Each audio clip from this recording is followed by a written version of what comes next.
Wow, the Regiment of Renown Doom Knights look absolutely gorgeous now. Just wow. Okay, anyway, let's stop admiring them for half a second and get to the battle. Hello, guys. Dov here, of course. And I'm going to be bringing you some Tzeentch versus Dark Elves action today. The new build we have has the 1.3 Regiments of Renown, so I can now show you. And yeah, I also wanted to show you that the Regiment of Renown Doom Knights, the Knights of Immolation, got the new Tzeentch skin treatment, and might be my top unit in the game now, purely in terms of aesthetics. They're definitely up there. Anyway, taking a look at the rest of the build here, I've got my patented Cultist Caster build. That means Exalted Lord of Change is just a summoner monster here. Also got Forsaken of Tzeentch, the weird spawn. The old, I should say, 30th Anniversary Regiment of Renown units for Warriors of Chaos have also been added in this build, and that means they've also been added to their relevant monogod factions if they are marked as a monogod unit. So the weird spawn, of course, are a Tzeentch spawn, always have been, and since all Tzeentch spawn now have armor sundering, they pick up terror. It's just great. They always had the physical resistance, and now they get terror as well. We've got some Forsaken of Tzeentch, a couple of pinks, 5 blues up front, and then a couple furies in the sky as well. My opponent coming in with a new OP Malice. He's also got a ton of Bleak Swords. Sad Swords no more. Bleak Swords had a significant buff to pretty much all their stats, including charge bonus and weapon strength most significantly, which is going to be huge. Manticore already getting tangled up in my Knights of Immolation there. He's got a couple of Cold One Knights hidden in the woods over on the far side. Another Manticore here. Some Shades hidden here in the woods.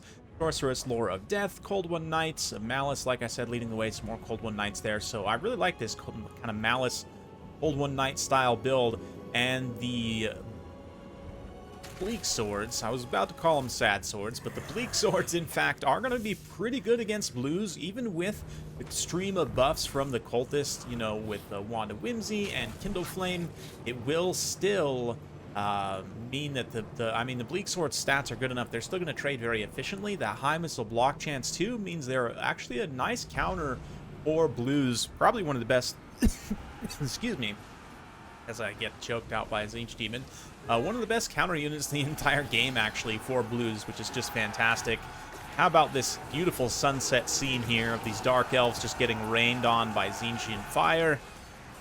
Absolutely gorgeous. This has to be, I mean, this has forever been one of the classic multiplayer maps, but it's, I mean, the new lighting effects definitely look gorgeous, and the new skybox and everything. Anyway, back to the battle at hand. Managed to break that Manticore fairly easily with the Knights of Immolation, but now I am starting to get a little bit surrounded here. I'm keeping my sweeper kind of spawn Forsaken combo in the back. They've taken a little bit of shots from the Shades, but are now trying to just keep away as much as possible. But slowly but surely, all of my blues are getting ground down by Bleak Swords. Managed to break a couple of them, but I'm not doing a very good job in issuing firing orders for my blues and pinks. Likewise, I haven't allowed my Winds of Magic to build up yet, so I'm probably actually not going to get the summon from my Cultist. It'll just be wasted value. Malice, bogging down. I was going to say he's caught up in my weird spawn in Forsaken, but in fact, he's going to take very little damage here, and will just like keep them bottled up instead of allowing them to go after some more high value targets like these Cold One Knights. Getting a nice rear charge into my blues as I follow up with the Furies, try and get a full surround here. The Furies should trade pretty decently even with the armor of the Cold One Knights, but it's still not going to be great obviously for the blues. They look like they're going to be forced into disintegration, and maybe the Furies actually just lose. It's possible that that's, you know, what will happen as well. We also hit these guys. Fate of Buna. Okay, I was wondering how the Knights of Immolation took so much damage, but wow, Fate of Buna coming in doing a ton of direct damage to them. There's no way for me to really respond to that. I mean, I had been buffing them up with Cascading Fire Cloak to give them huge melee defense and also increase their damage output just a little bit, but Spirit Leech also. So one after the other, Fate of Buna and then Spirit Leech to actually finish the models off. You know, typically those units are not great against the same target, but in this case, actually comes in, does a ton of damage. Big Bird, although he had been trading pretty well up until this point, Cold One Knights, having cleared out all my blues, suddenly turned things around. They crest the top of the hill, They're going to start to support Malice in a surround on Big Bird here, which is really, really bad for me. This is definitely not an engagement that the Exalted Lord of Change is meant for. I mean, he's a stellar combatant, don't get me wrong, but just getting outvalued here significantly. Thankfully, though, I'm able to chase the Shades off with some summoned Furies, and I'm not really sure what the Weird Spawn are doing. They definitely need to stay close as much as possible, but at this point, I mean, it's only 4 minutes in, and things are looking pretty grim. Knights of Immolation, I'm going to try and just swing out and clean up any tattered Dark Elf units that I can. And if I can get Big Bird back up into the air to regenerate his barrier, maybe he can finish off one of these, finish off the Manticore, finish off some of these other tattered units. If I can just get him back in the air. Unfortunately, I don't have a ton of units to screen out with, so I'm going to try and screen through these Weird Spawn. And he does manage to mostly screen through, but the hole he pushes, in fact, the Sorceress pushes through, Malice pushes through, and then the Manticore also pushes through. So, I mean, poor Big Bird just stuck on the ground at this point. No chance of getting back up into the air, even with the Spawn. Not that the Spawn were going to do a lot. I mean, they come in, they do some pretty good damage to those Cold One Knights, especially with the Sundered Armor comboed with the Warp Flame down to only 50 armor. They're going to take significantly more damage, certainly from the Weird Spawn, but not enough. Big Bird goes down here. We're going to hit Malice with that bombardment, but no question I'm going to run into critical army losses here very soon. I think that was actually targeted on the Manticore. Did hit both of them, but there it is. So, well played to my opponent. Hopefully you guys enjoyed watching that one. It's an interesting matchup, definitely. Of course, I still can't show you guys the Champions of Chaos DLC stuff, so you have to just suffice with this.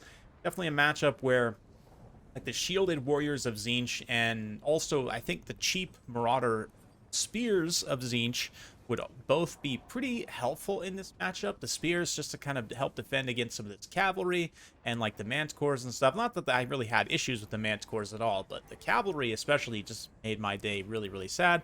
And obviously, the Shielded Warriors are going to just clean Bleak Swords, even as great as Bleak Swords are now for a low-tier sword infantry. They're still just a low-tier basic sword infantry at the end of the day. But definitely traded very well against my spam of blues here, as did the Black Ark Corsairs. I didn't manage to do enough damage to them. They got in here, 70 kills, almost 800 value.